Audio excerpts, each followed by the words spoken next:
delegates in the aisle, is an earnest request, either you take the seats.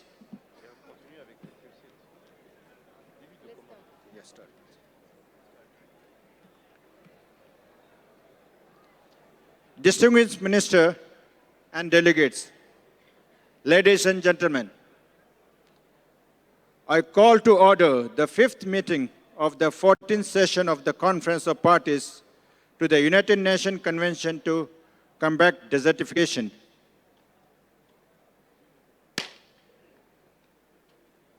I now have the pleasure to invite His Excellency Mr.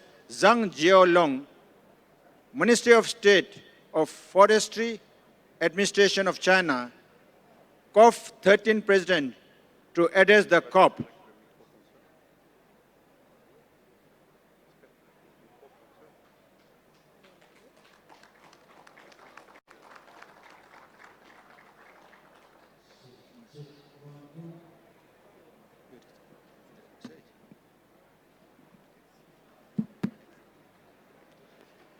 Excellency, you have the floor.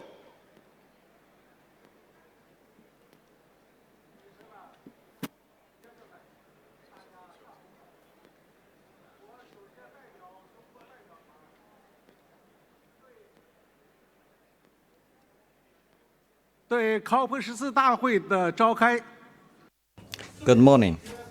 The convening of COP14 of UNCCD, especially the high-level segment, is being held today. I'd like to extend my congratulations. I would also like to convey our heartfelt gratitude to the government and people of India. Since the last COP held in Ordos in Inner Mongolia of China last September, with the active coordination of the Secretariat, we have held a series of meetings, such as a ministerial meeting in New York and a strategic board meeting for the LDN Fund, which resulted in important consensus on many issues, including the initiative like the sustainability, stability, and security. Meanwhile, concrete actions have been taken on the ground involving many stakeholders and have yielded tangible results, much to the acclaim of the international community. But the overall picture of desertification in the world remains grim, presenting serious challenges to global food security, ecological security, and international peace and security. The present conference is therefore of crucial importance because it will seek to build on and expand the success of the UNCCD and increase its effectiveness by focusing on the implementation of the 2030 Agenda for Sustainable Development and adopting a roadmap to advance the LDN goals. We are confident that with the determined and concerted efforts of all delegations, our conference will produce the expected outcome to further boost progress in fighting against desertification. Ladies and gentlemen, the Chinese government firmly supports and actively participates in the global efforts to combat desertification. Chinese President Xi Jinping has given top priority to the issue and has sent congratulatory letters to relevant international conferences, calling on the international community to work together to combat desertification, promote global environmental governance, and fully implement the 2030 Agenda. China will unswervingly fulfill its obligations under the Convention and, as always, strengthen cooperation with member states and international organizations to build a better world. Over the years, the Chinese government has implemented several major ecological projects, such as the Beijing-Tianjin Sand Source Control Project and fencing off deserted areas for protection purpose, along with other large-scale greening initiatives. China has afforested more than 6.6 million hectares of land per year and restored 2 million hectares of desertified land. Now the area of desertified land in China has shifted from an annual expansion of 100,000 square kilometers at the end of last century to the reduction of nearly 2,000 square kilometers. The ecological conditions of some affected areas are constantly improving. In 2017, we acted as the president of COP13. Since then, in connection with the Road and Belt Initiative, we have provided assistance to other countries, including the meeting to mark International Day, World Day to combat desertification and drought, and we also held Kubuchi International Desert Forum in order to promote information exchange and experience sharing, and to help enhancing the capacity to combat desertification of state parties, especially the BRI countries. China will continue to increase its investment in accordance with the targets set by COP14, strengthen efforts in combating desertification, and improve the ecological conditions of the affected areas. At the same time, we will continue to strengthen exchanges and cooperations with member states and international organizations, share opportunities for development, jointly combat desertification, and take concrete action to make new and greater contribution to the SDG and the global ecological security.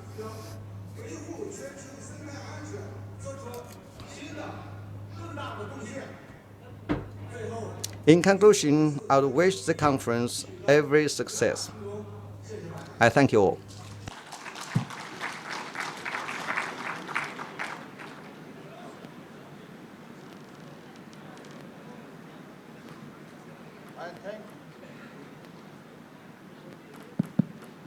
I thank His Excellency, Mr. Zhang Jielong, for his speech.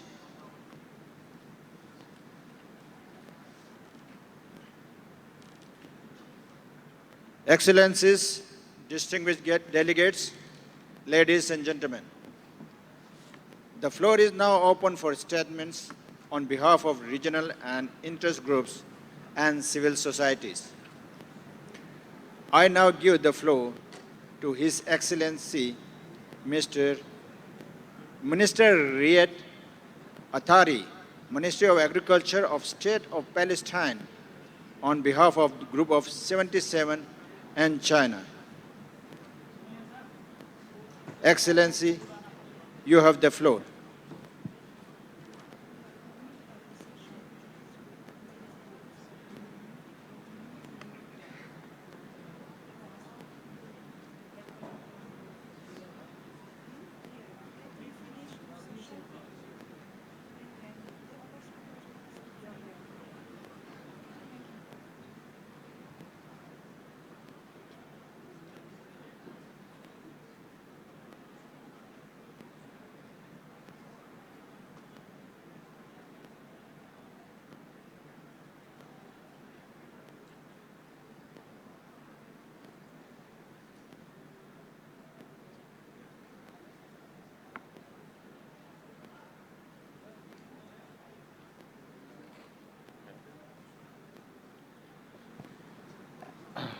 معالي رئيس المؤتمر Your Excellency, President of COP14, Mrs. Amina Mohammed, the Deputy Secretary General of the United Nations, Mr. Executive Secretary of the UNCCD, Excellencies, ladies and gentlemen. It is my pleasure and honor to deliver this statement on behalf of the Group of 77 and China on the occasion of the opening of the high-level segment of the 14th Conference of the Parties to the United Nations Convention to combat desertification in those countries experiencing serious drought and desertification, particularly in Africa. At the outset, allow me to congratulate you, Mr. Chair, for your election as President of the 14th session of the COP. You can count on the full support of our group to secure the successful work of this COP. We also extend our appreciation to the Executive Secretary of the Convention, Mr. Ibrahim Thiaw, for his leadership and dedication. The group would also like to extend its sincere thanks to the government and people of India for hosting this important conference in New Delhi, as well as for their warm hospitality and for their long-standing, unwavering support to combat desertification and land degradation for a while. Mr. President, desertification, land degradation, erosion and drought, climate change, biodiversity loss, and water scarcity are considered major environmental, economic, and social challenges that pose serious threats to the achievement of sustainable development and to the eradication of poverty and hunger. They also negatively impact all the developmental efforts, including in the fields of agriculture, rural and urban development, land management, and industrial development. We recall the 2030 Agenda and reiterate our determination to protect the planet Earth from degradation, including through sustainable consumption and production, sustainably managing its natural resources, and taking urgent action on climate change so that it could support the needs of the present and future generations. We recall that the last IPCC report on climate change and land affirms that climate change exacerbates land degradation. So we have to reverse this trend and increase resilience and reduce the disaster risk and to hold biodiversity loss. Furthermore, we jointly established Target 15.3 on the 2030 Agenda, focusing on combating desertification, restoring degraded land and soil, including land affected by desertification, drought, and floods, and thriving to achieve a land degradation neutral world. The group highlights the importance of implementing this target by advancing economic, social, and environmental dimensions in a balanced and comprehensive manner. In this connection, the group reassures its readiness to always work with all the international community members and encourage effective partnerships and synergies with public, private, and civil society enterprises on our joint efforts for the implementation of the 2030 Agenda and its SDGs. The group strongly believes that the fight against desertification has a profound impact on the reduction of poverty, hunger, resource conflicts, and inequities, as well as on stimulating economic growth in a sustainable and inclusive manner. The group recognizes that significant progress has been made since the creation of UNCCD in 1992. Among the progress made was the creation of the Fund for Neutrality of Land Degradation and progress in the adoption of the new strategic framework of the Convention that will run from 2018 through 2030, which has included the objective drought-specific measures to mitigate, adapt, and manage the effects of drought to improve the resilience of vulnerable populations and ecosystems of particular interest to developing countries. Yet, there is still a need to do much more and to do it faster. The group stresses on the need to enhance the implementation of the UNCCD as a global policy and monitoring framework to address issues of soil and land degradation. It is crucial to invest in reclaiming land and carrying out sustainable land management practices. The group firmly calls on all parties to fully support the implementation of the Convention in all its aspects, in particular by promoting the exchange of knowledge on best practices and lessons learned from global and regional cooperation in combating desertification, land degradation, and drought. Emphasis should also be given to mobilization and channeling of adequate and predictable financial resources, as well as facilitating its direct access. As desertification-related challenges still need to be adequately addressed in future forums and conventions, it is the hope of the group that this COP would prioritize the urgent need to design mechanisms to increase the resilience against drought, land degradation, and poverty, taking into account the different realities at the national and regional levels. In conclusion, the group will continue to engage constructively until the completion of the COP14 in order to have fruitful outcomes and achieve great success. Thank you very much.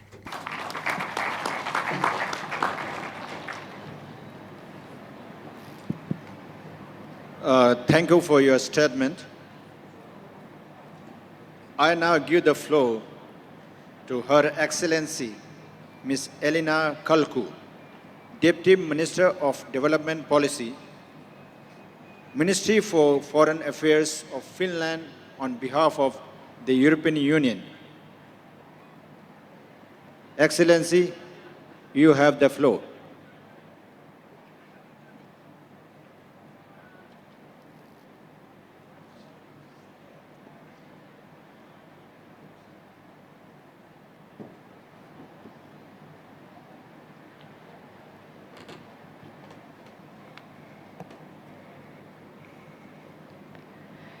Mr. President, Executive Secretary Mr. Thiaw, Excellencies, ladies and gentlemen, it is my privilege to deliver this statement on behalf of the European Union and its member states.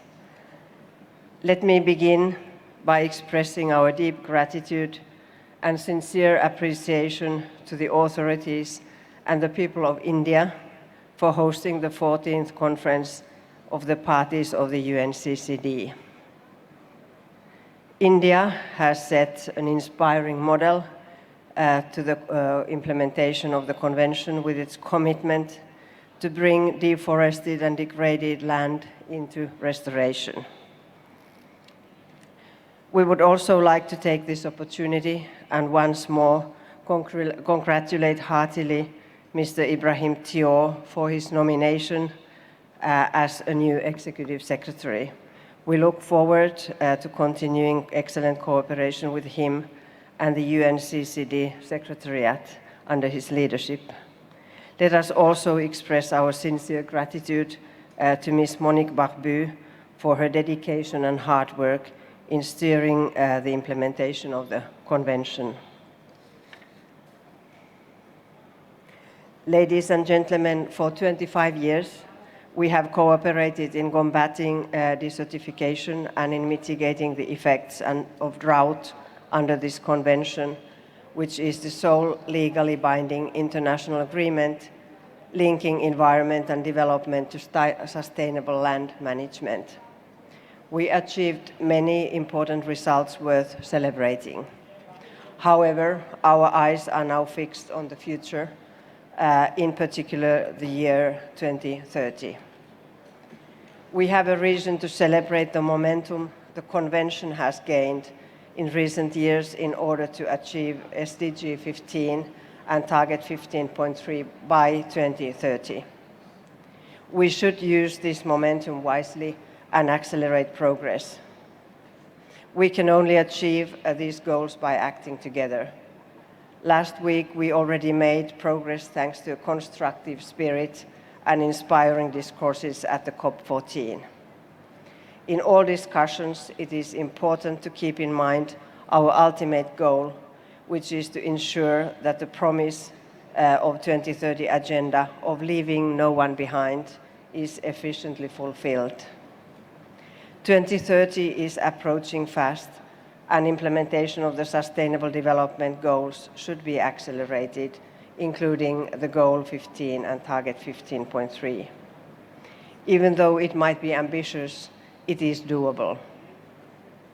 We need everybody and every effort to combat desertification, restore degraded land and soil, and strive to achieve a land degradation neutral world. We have gathered here in India to make significant decisions to bring degraded land back to life. We should not and we cannot work in isolation and in silos. Governments are not able to solve the vast challenges without joining forces with all stakeholders. It is indispensable to be inclusive and involve a wide range of stakeholders at various levels: community, local, regional, global, and national. New and innovative partnerships are needed with the UN organizations and other international organizations, financial institutions, civil society, local governments, and the private sector implementing the Convention and the land degradation neutrality target. Ladies and gentlemen, it is important to further strengthen cooperation between the three Rio Conventions. The IPCC Special Report on Climate and Land and the IPBES work show clearly the linkages between land degradation, global climate change, and biodiversity crisis. It is now more clear than ever that we are not able to find a solution to one problem without actually addressing the other one at the same time. In this regard, we look forward to the Climate Action Summit to be held in only 2 weeks' time. We are pleased to note that the high-level segment addresses the interlinkages between SDG 15 and many others, such as climate action, energy, sustainable cities and communities, as well as good health and well-being. Sustainable land management helps deliver several economic, social, and environmental benefits. Investing in land and restoring it has far-reaching positive impact on eradicating poverty and on food security. Sustainable land management enables people to stay on their lands. It diminishes migration flows and gives hope to families and young people. It offers jobs and prosperity and contributes to stability and security. It is an important tool to address the needs of those who are left furthest behind. Moreover, we should like to underline the importance of ensuring land tenure, as it gives individuals incentives to invest long-term and to plan for their future. Furthermore, good land governance is essential for the respect of human rights and land rights. Ladies and gentlemen, we fully acknowledge that it is essential to raise the profile of the Convention.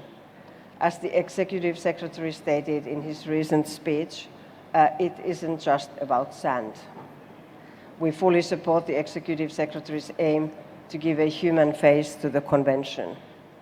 It is first and foremost about people, about the negative impact desertification, drought, and sand and dust storms have on their lives, on lives of people.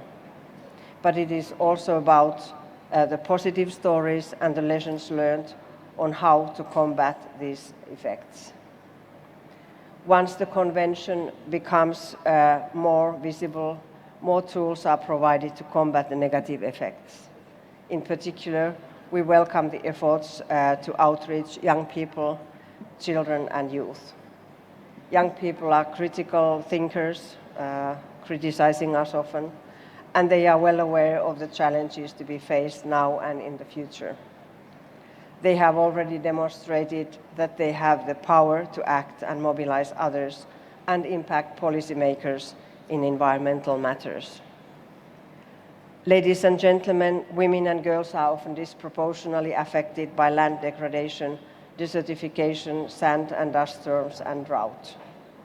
They are often the ones who have been left behind, in particular women and girls with disabilities. Therefore, we would like to express our strong support to the gender-responsive and transformative implementation of the Convention. 2 years after adopting the Gender Action Plan more concrete and systematic measures are needed to improve gender mainstreaming and the efficient implementation of the action plan. Empowering women and girls and ensuring their equal participation in decision-making is critical for combating desertification, land degradation, and drought. When laws and structural barriers don't restrict women's possibilities to have access to land and to use, to own, and to inherit it, not only women's own economic security increases, but it brings many benefits to the larger society and enhance the resilience of communities. As stated in many occasions, the Sustainable Development Goals are not reachable without gender equality and empowerment of women and girls.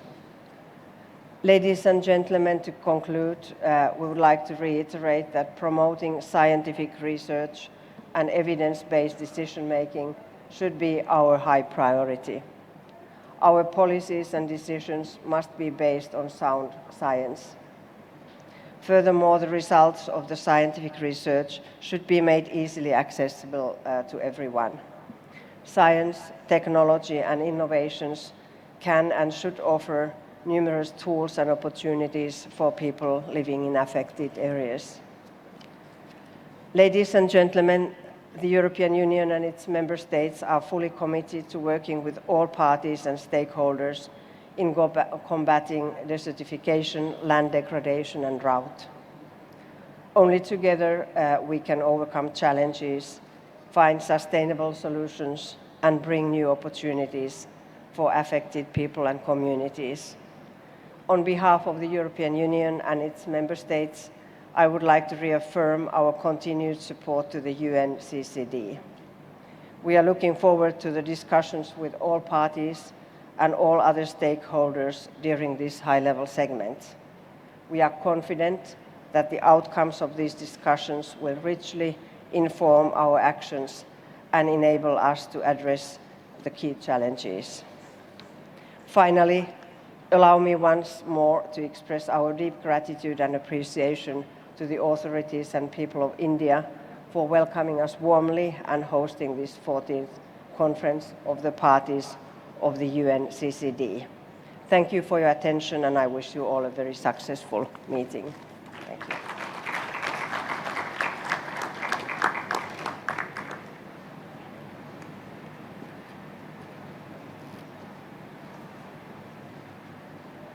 Thank you for this. Hello. Thank you for the statement. I now give the floor to His Excellency, Mr.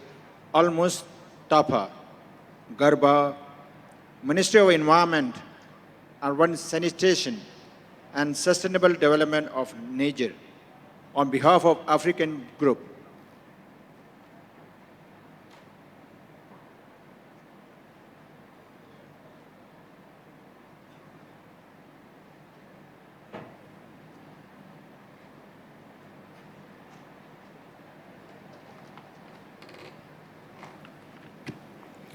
Merci. Thank you. Thank you so much. President, Excellencies, President of COP14, Excellencies, President of the Conference of Parties, Executive Secretary of the Convention, ladies and gentlemen, ministers, dear colleagues, heads of delegation. On behalf of the African Regional Group, I would like to, at the outset, start by conveying my gratitude to the government and people of the Republic of India for the warm welcome and hospitality extended to us since we arrived in this beautiful city of Delhi. I'd like to seize this opportunity afforded me and to, on behalf of my region, Africa, congratulate the President of COP14 upon his appointment. We welcome this appointment and the prospect of working with you side by side during the next biennium. Africa wishes to assure you, through me, of its full support and full-fledged cooperation in carrying out your duties during your term of office. I would also like to express our gratitude and our appreciation to the outgoing Chinese COP presidency and to the Chinese government for the excellent work accomplished during the last 2 years of this presidency. We are especially proud of the results achieved. In particular, of the support provided to the implementation of the drought initiative and to the capacity building of member states during its mandate. Subjects which are all very dear, as you well know, to Africa, our continent.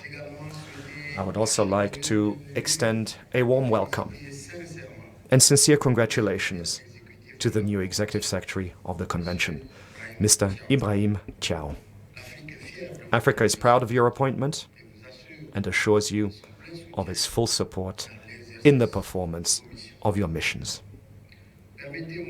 Allow me also, on behalf of Africa, to pay tribute to the outgoing Executive Secretary, Ms. Monique Barbu, for the progress made during her term of office, and in particular on issues of importance to our continent, in particular drought and neutrality in terms of land degradation, and to wish her all the best in her new position and endeavors.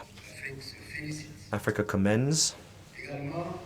also commends the government of India and the Secretariat of the Convention for the successful organization of this COP14 and for the relevance of the topic chosen, investing in the land, unlocking opportunities. For Africa, indeed, we understand the relevance of this topic in view of the worrying problems it is facing with full force. It is indeed important to see opportunities in them as well. I will mention, for example, the increase in harmful weather phenomena, especially recurrent droughts that cause inestimable losses in the livelihoods of our predominantly rural populations, insecurity, instability, land conflicts, migration, to name but a few. On that basis, Africa looks forward to the adoption of a common global indicator for the strategic objective on drought, one that will improve the coordinated and integrated implementation of the Convention strategic framework for the period 2018-2030. At the same time, Africa cherishes the hope that this session will create a solid foundation for a process that will ensure a strong global commitment to increase support for the achievement of the strategic objective on drought. This is intended to help the parties to set up early warning systems, prepare for and respond to disasters. In this respect, Africa requests the parties to consider and decide on the various options presented by the Secretariat in order to take appropriate decisions as soon as is possible on a framework that will enable us to respond in a sustainable manner to drought and sandstorms and other adverse weather events. We therefore call on our partners to increase their support for drought policies, and we invite the GEF to take due account of this support, especially during the next replenishment cycle. The organization of round tables and interactive dialogues during this high-level segment should, with a focus on issues relating to improving human well-being and economic opportunities, draw attention to the human face of desertification/land degradation and drought. It should also provide political impetus to the parties' deliberations and to strengthen the engagement of the various stakeholders in the implementation of the Convention.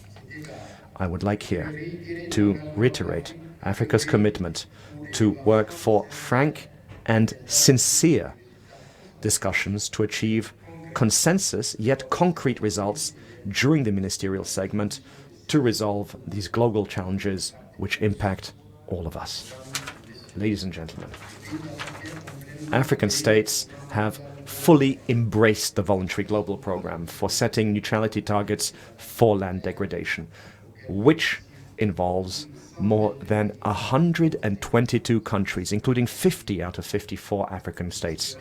We cherish the hope that COP14 will establish clear, sustainable financing mechanisms for the development and implementation of transformative projects and programs towards the neutrality of land degradation. The COP is thus responsible for ensuring the proper functioning of its subsidiary bodies and taking the necessary corrective measures. The African Group notes that the way in which the last two intersessional sessions of the CRIC have been conducted, conditioned by the very short time allocated to the events, has made the body less effective in terms of party participation and the quality of the results. We therefore hope that the Conference of the Parties will consider appropriate measures to ensure that in the future the CRIC can effectively carry out its functions. And finally, Africa remains optimistic and will engage with partners in this spirit with a view to achieving positive results at COP14. I thank you.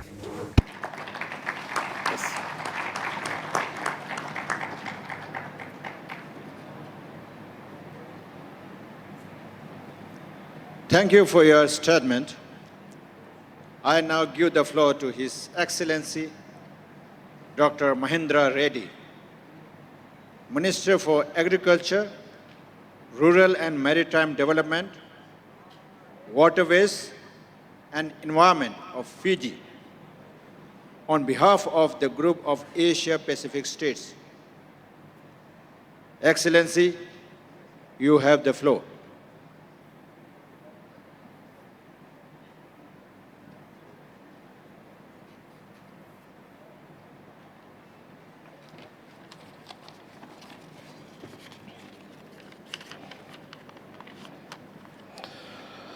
Your Excellency, Mr. Prakash Javadekar, Minister of Forest and Climate Change of the Republic of India and the President of UNCCDCOP14, Excellencies, distinguished delegates, esteemed colleagues, ladies and gentlemen, Bulavanaka to you all from Fiji.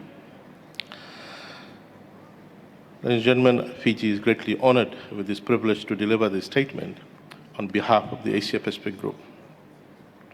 At the outset, the Asia-Pacific region wishes to extend our sincere gratitude and appreciation to the government and people of the Republic of India for the excellent hosting of this 14th session of the UNCCD-COP and such a thoughtful and hospitable arrangements for the high-level segment. As well as the Asia-Pacific region wishes also to congratulate and welcome the fruitful outcomes achieved the last week regarding science technology, the progress made in terms of implementation review, the consensus reached over the Delhi Declaration.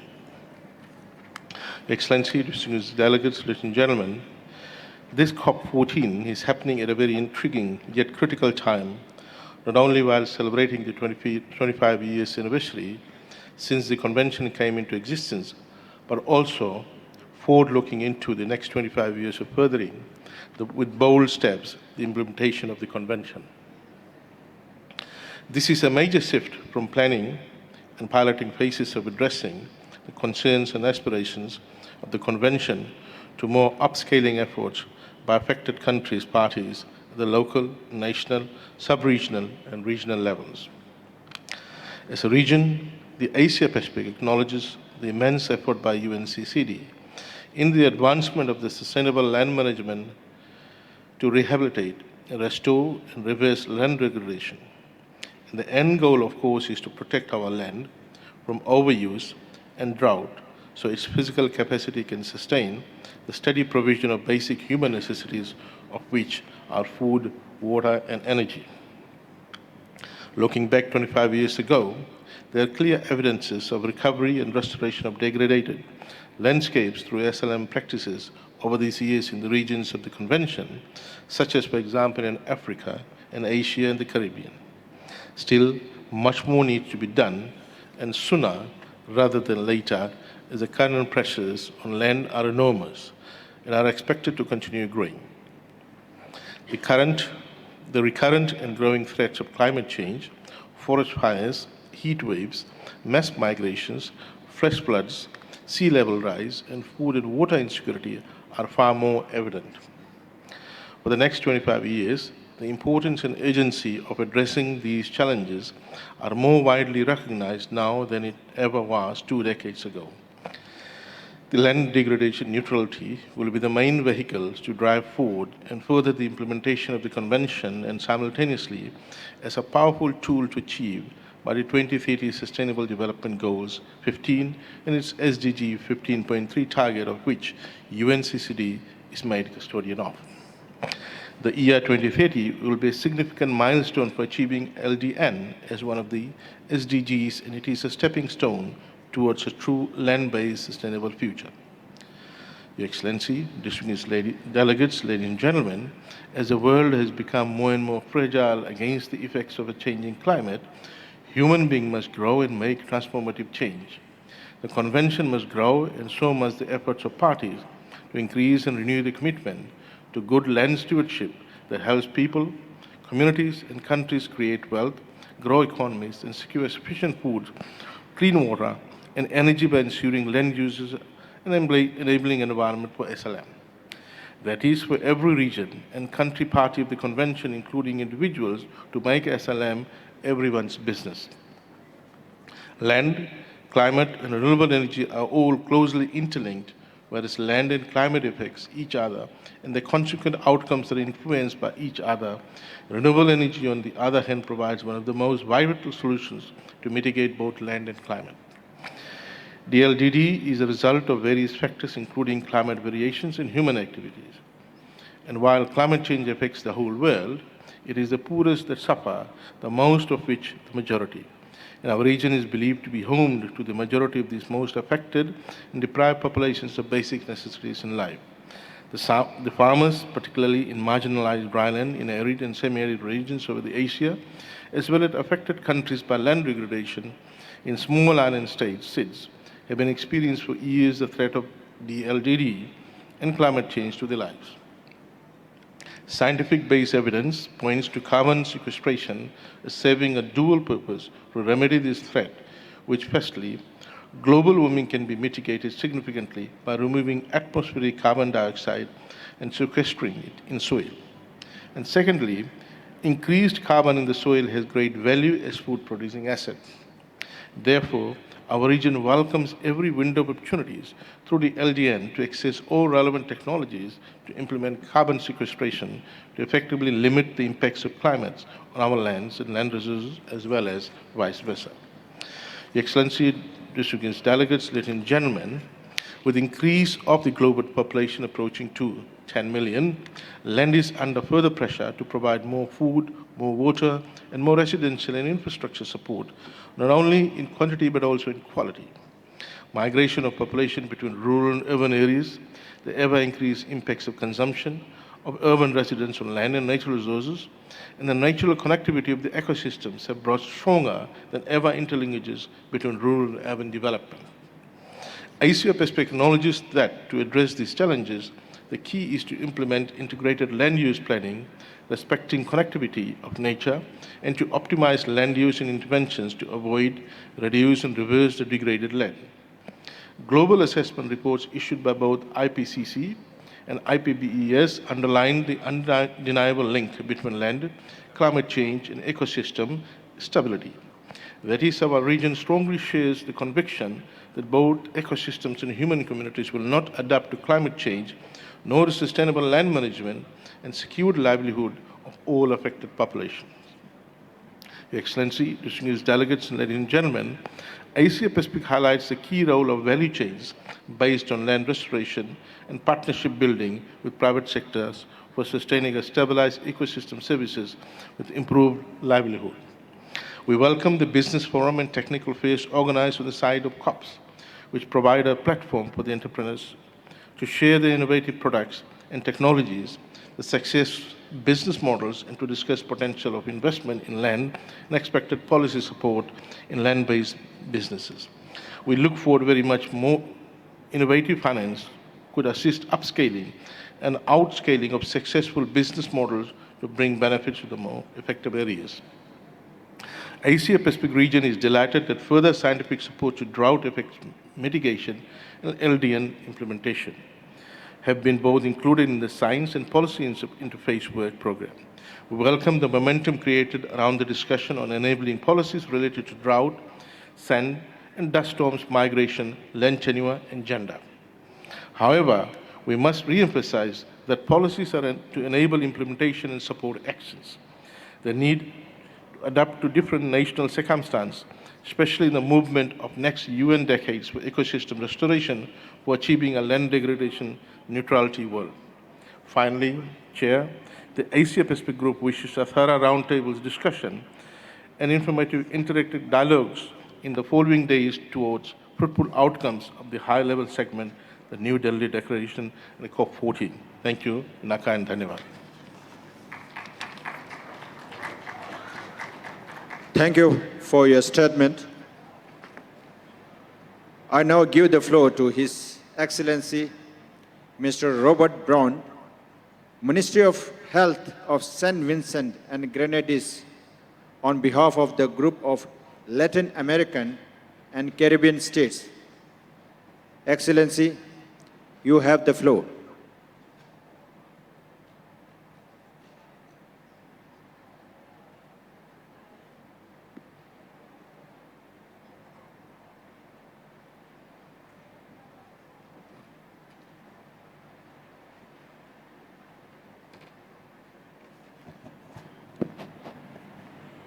Mr. President, distinguished delegates, it is my honor and duty to deliver this statement on behalf of the group of Latin American and Caribbean countries known simply as GRULAC.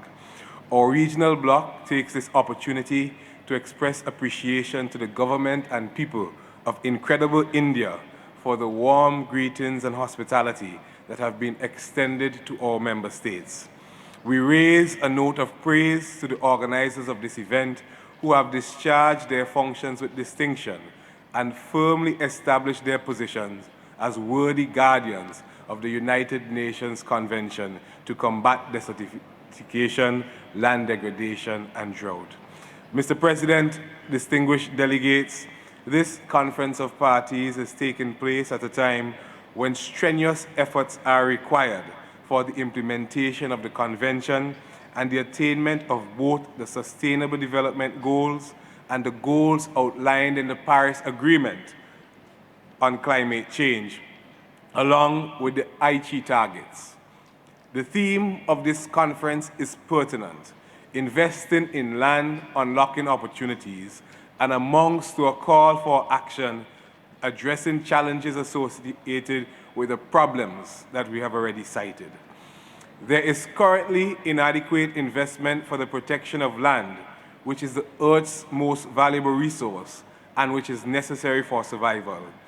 If we invest more financial and technological resources in farmers, rural people, and other land stewards, we will unlock vast opportunities for economic diversification and environmental resilience. In a word, opportunities for sustainable development. We at this conference must decide on actions which would promote sustainable development.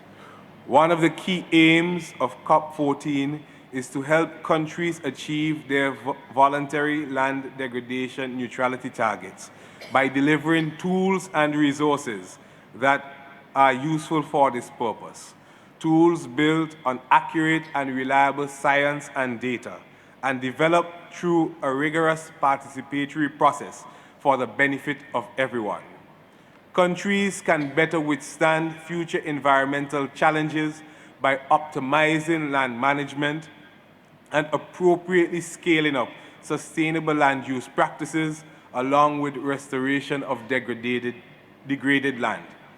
Mr. President, distinguished delegates, GRULAC recognizes that land degradation neutrality as a concept requires refinement methodologically and conceptually, especially for its operationalization in the process of national reporting. Nevertheless, Latin America and the Caribbean will work diligently to build the technical capacities and acquire the financial resources for its effective implementation. The process of institutionalization is ongoing, as is the realignment, mainstreaming, and streamlining of our national action programs, Land Degradation Neutrality Targets Setting Program, and the Land Degradation Neutrality Transformative Projects and Programs. GRULAC is always committed to working with all regions or annexes and parties to solve the many diverse and complex problems facing us in the hope of delivering healthy and productive lands with a promising future for successive generations. Mr. President, distinguished delegates, the convention we have come here to uphold plays a crucial role in combating desertification, land degradation, and drought. This forum helps foster leadership, build alliances, and disseminate solutions that can be implemented to counter desertification, land degradation, and drought. However, we know that one size does not fit all, and we must apply the principles to our circumstances and realities. The implementation of the Convention requires adequate, timely, and appropriate allocation of resources, be they financial, technical, or otherwise. GRULAC therefore calls upon developed countries and other development partners to renew their commitment to the Convention and to our countries. Mr. President, distinguished delegates, Article 19 of the Convention stressed the importance of capacity building. Capacity building is also relevant to the pursuit of the Sustainable Development Goals. GRULAC therefore wishes to see a more strategic approach to capacity building matters. In fact, we believe that capacity building must be institutionalized if we are to be able to proceed apace with implementation. GRULAC calls on the Secretariat to assist its efforts to build capacity for better implementation. Mr. President, distinguished delegates, in closing, GRULAC thanks you all, delegates, delegations, and representatives of civil society present, for your vision and invaluable contributions to this session of the Conference of Parties. We also thank the staff of the United Nations Convention to Combat Desertification Secretariat and the Global Mechanism for its hard work and dedication. Latin America and the Caribbean will play an active role in taking care of the planet. Let's move towards a greener future together. Thank you.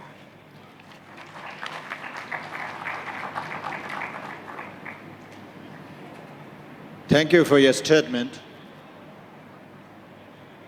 I now give the floor to His Excellency Dr. Jose A. Herrera, Ministry of Environment of Malta, on behalf of the Regional Implementation Annex for Northern Mediterranean, Annex 4. Excellency, you have the floor.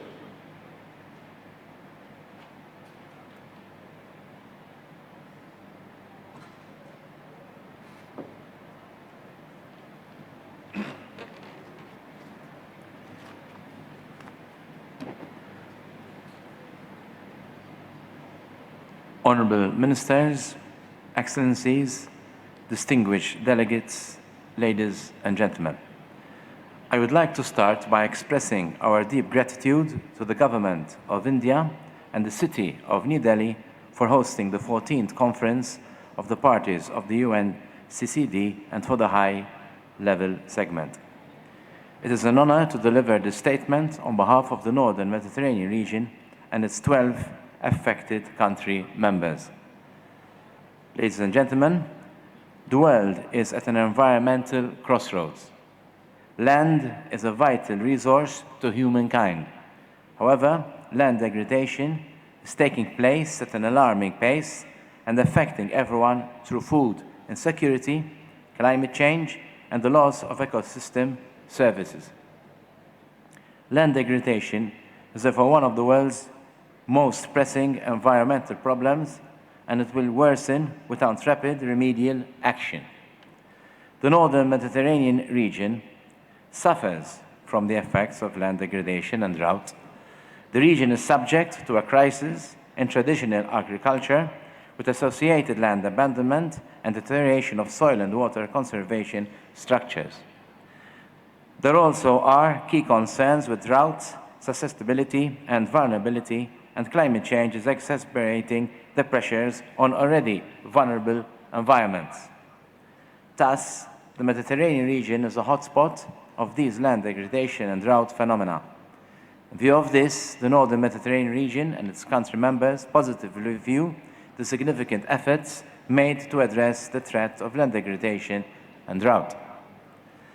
The Northern Mediterranean region welcomes the adoption of the 2018-2030 strategic framework and its 5 strategic objectives. The region warmly receives the notion that achieving Sustainable Development Goal Target 15.3 is a strong vehicle for driving the implementation of the UNCCD. The region recognizes that a key step towards addressing desertification came through the development of a clear science-based definition of land degradation neutrality. This has become the focus of the UNCCD 2018-2030 strategic framework. LDN, land degradation neutrality, has given a clear goal for the implementation of this convention and has tied the convention more immediately to Agenda 2030. We are confident that the strategic objectives adopted in the strategic framework will help UNCCD shareholders develop and implement actions that achieve this convention's long-term objectives, namely a future that avoids, minimizes, and reverses desertification, land degradation, and mitigates the effects of drought in affected areas to achieve a land degradation neutral world. The Northern Mediterranean region welcomes the actions taken by the Secretariat and a global mechanism in relation to the implementation of drought initiative and related activities. The Drought Initiative has helped boost collaboration among United Nations agencies and countries on drought preparedness, mitigation, and planning activities. It has raised political momentum at the global and regional levels. The region thus supports the development of national drought plans and actions to strengthen preparedness for drought. The Northern Mediterranean region supports international cooperation and initiatives that aim to address desertification, land degradation, and drought as one of the drivers that cause migration. Indeed, the 3S initiative, sustainability, stability, and security, has demonstrated that countries subject to adverse environmental change witness population movements. These countries are willing to accelerate the implementation of the Convention. A large share of international migrants resettle in search of better employment opportunities. Thus, particular pathways should be identified to create new green jobs and value chains that reintegrate vulnerable groups into society. For this to be effective and sustainable in the long term, priority should be given to actions that create job opportunities through land restoration, but which also strengthen land access and tenure. We also welcome the prospect of promoting synergies between work and use of renewable energies, such as solar and wind energy, both in grid and off-grid, to catalyze restoration of land and the development of rural enterprise. Insecure land rights and tenure creates further land degradation and increasing instability in rural areas. Thus, policy interventions to aid vulnerable groups, including women, rural youth, refugees, and internally displaced persons, would be most impactful if they also strengthened land tenure arrangements and facilitated access to land. The Northern Mediterranean region positively views the promotion of land degradation restoration projects and the strengthening of land tenure rights. This is an effective method of changing the narrative in communities impacted by the LDD to one that offers new opportunities and hope. Land is paramount to achieving the economic, environmental, and social goals defined in the 3 Rio Conventions on desertification, climate change, and biodiversity. The strong link between land degradation, global climate change, and biodiversity are increasingly recognized. The 3 Rio Conventions, UNCCD, UNFCCC, UNCBD, deal with issues that are intrinsically related to and interconnected with land management. To a large extent, inappropriate land management is responsible for the various cycle of interactions and feedbacks that results in the loss of biodiversity, deforestation, desertification, pollution, and climate change. We therefore stress the value to further enhance the synergies between the 3 Rio Conventions. The Northern Mediterranean region welcomes the efforts made by the Secretariat in promoting synergies and strengthening relationships with other relevant conventions and international organizations, institutions, and agencies. The Northern Mediterranean region welcomes the progress made in the reporting of the implementation of the Convention.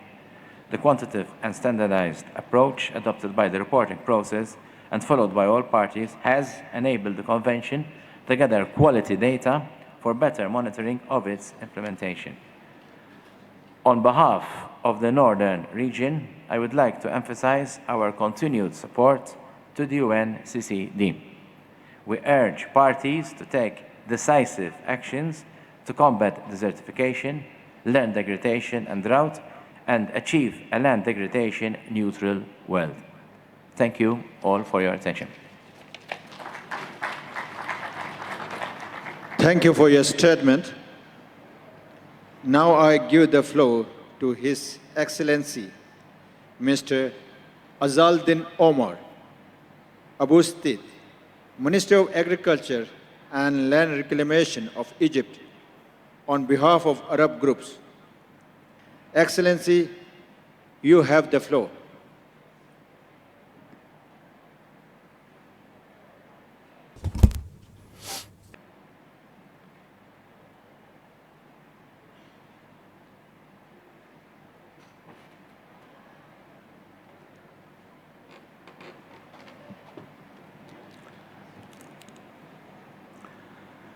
Bismillah ar-Rahman. In the name of God, the most merciful, most compassionate, Mr. President, Excellencies, Ministers, Excellencies, Heads of Delegations, ladies and gentlemen, it is my great honor and privilege on behalf of the League of Arab States to thank the Republic of India for all the efforts that it has made to host this conference and to warmly welcome us. We also would like to thank the Minister for Environment and Climate Change and congratulate him upon his election president of this conference.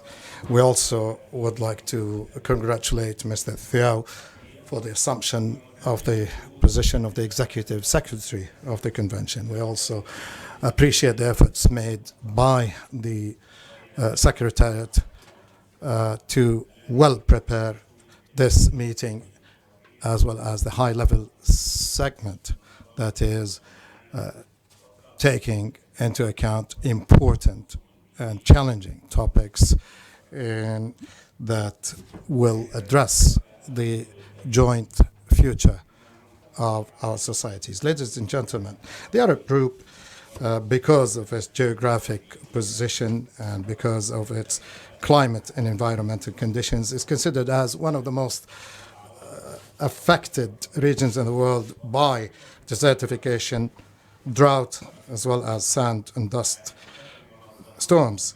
The Arab region has, for over half a century, been setting up organizations such as the Arab Organization for Agricultural Development, as well as the research study for dry and arid lands. We have also set up the Egyptian Center for research in the dry and arid lands under the Egyptian Ministry of Agriculture. We have also adopted a pan-Arab plan to implement the UNCCD strategic framework 2018-2030, as well as Goal 15 and Target 15.3 of the Sustainable Developments. At the national level, all Arab states have for decades been putting together programs and action plans to address land degradation and drought. This has been done through executive and research institutions. We have achieved resounding success in land restoration and in preserving the fauna and the flora. The Arab countries have also implemented and set up and implemented strategies and programs on LDD. There will be a signed event organized by the Arab group on September 12th, in which the first standardized Arab report on LDN. We will also review a number of success stories that have been achieved in the Arab region, where you are all welcome to take part in this side event. One of the most tremendous challenges facing the implementation of the convention in the area is the lack of a liaison body between the Secretariat, the countries of the region, and the specialized organization in that region, with a view to fostering and promoting support in the field of LD and the alleviation of the effects of drought and as well as sand and dust storms. This cooperation is required in the field of capacity building, monitoring, reporting, and other fields. We're looking forward to a new stage of cooperation with the Secretariat in the field of implementing the 2018-2030 strategic framework, as well as Goal 15 and Target 15.3 of Sustainable Developments. Mr. President, ladies and gentlemen, in conclusion, we are looking to resolutions and outcome of this conference, as well as the high-level segment that will contribute to promoting international and regional efforts aimed at making our planet healthier and more capable to provide services and resources that are necessary to achieve the well-being of the human being and other living bodies. Thank you.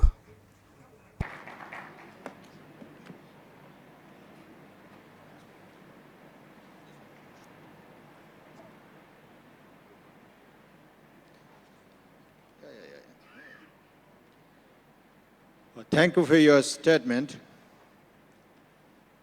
Now I give the floor to Mr.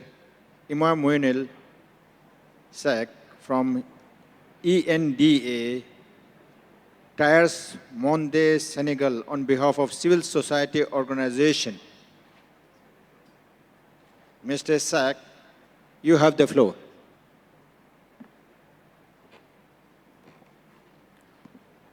Good morning, Mr. Chair, Deputy Executive Secretariat of the UNCCD, Excellencies, distinguished delegates, ladies and gentlemen, dear friends of the front line for combating desertification. I, Emmanuel Sek, from Enda, Senegal, have the honor and privilege to address this important high-level segment of the COP14 on behalf of civil society organizations. I would like to express our deep gratitude to the government and the people of India for hosting the COP14, to the parties of the convention and several funder that allows our presence here. Mr. Chair, the land sustains all humanity. When land is degraded, we all suffer the consequences. During the past week, we made statement and intervention on creek, on cow, and CST to ensure that the voice and concern of people affected by land degradation, desertification, droughts are well heard. We also organize side events, meetings with different stakeholders to show great accomplishment of local communities regarding sustainable land use and restoration. However, what we are doing here is far from enough to tackle the challenge we are facing today when land degradation, desertification, and droughts are advancing rapidly as observed by scientists and felt daily by the land users. Mr. Chair, distinguished delegates, ladies and gentlemen, we need to address the future with a radical change. I quote the Executive Secretariat, Mr. Chow, addressing civil society during its COP14 preparatory meetings. But how can such change happen, and in what way?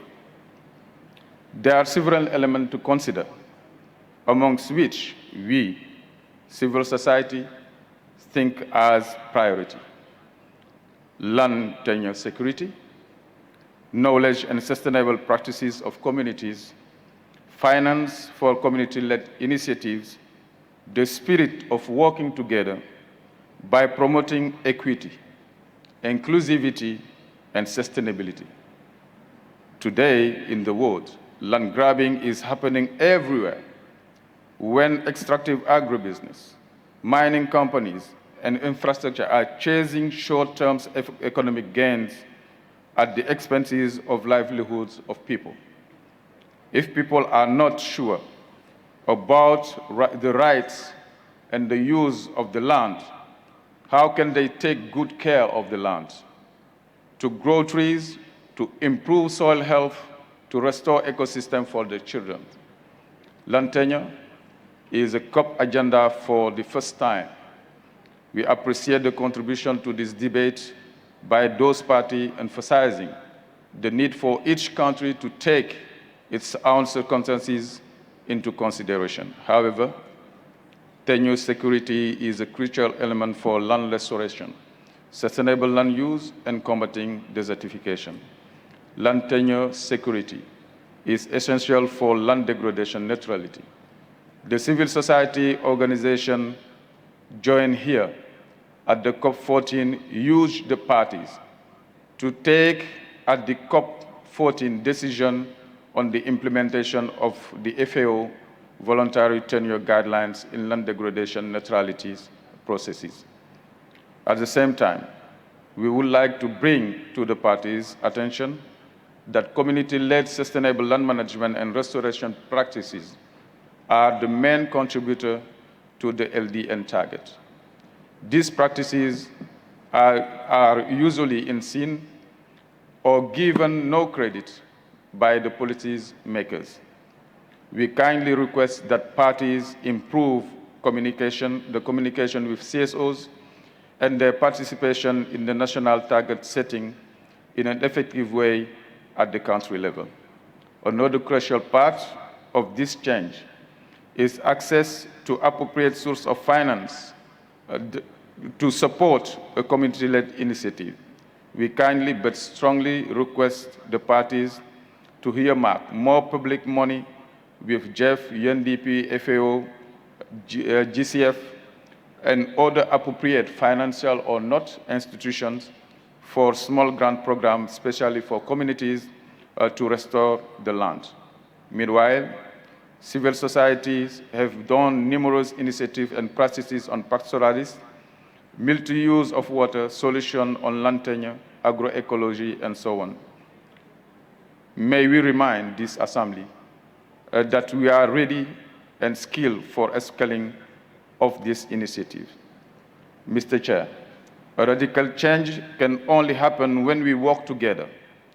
We therefore make a strong appeal to the parties to ensure active and equal participation of women, young people, indigenous communities, and civil society organizations, supporting them as key allies in the work of the Convention to ensure realization of LDN and the SDGs 14.3 target by 2020. Hope this high-level segment of the COP14 contribute bringing more the land issues on the international political debate. Thank you very much. Thank you, Mr. Sack, for your statement. Excellencies, distinguished delegates, ladies and gentlemen, we have heard the last statement for this meeting. Before we adjourn, I give the floor to the Secretary to make an announcement on the program of work for this afternoon. Thank you, sir. We would like to remind delegates that participants wishing to take the floor will have the opportunity to speak during the formal statement session at 10 a.m. tomorrow in the main committee room and at the 3 ministerial roundtables that will begin this afternoon at 3 p.m. in parallel in separate meeting rooms as follows. Roundtable 1 on land, climate and renewable energy in MET 16. Roundtable 2 on rural and urban communities failing or flourishing together in MET 17. And Roundtable 3 on fostering a global movement for ecosystem restoration in MET 19. Thank you. Thank you.